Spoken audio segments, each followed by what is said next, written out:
السلام عليكم.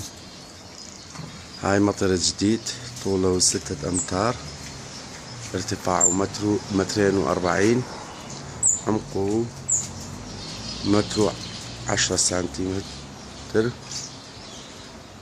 هاي الطيور برية. هاي باب الأول أو نسميه باب الثانوي، ندخل عليه حتى إذا نسينا نسد الباب من عند الدخول يطلع أي طير ما يطلع للخارج. وهاي باب الرئيسي.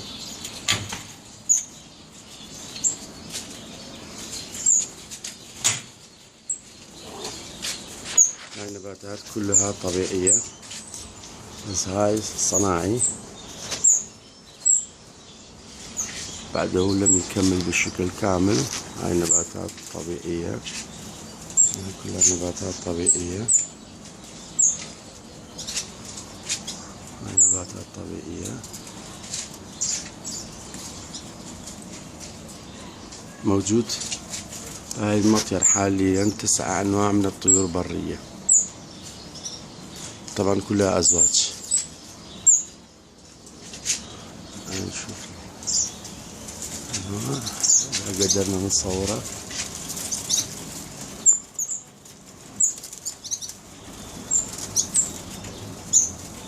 إن شاء الله يكون لنا مواضيع علمية وصحيحة عن أنواع الطيور البرية التي اقتنيتها خلال هذه السنوات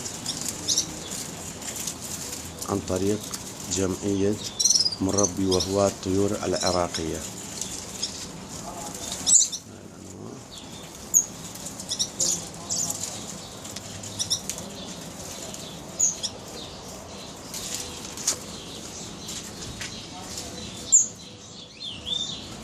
طبعا طيور جديدة، قبل يومين وضعتهم بالمطير.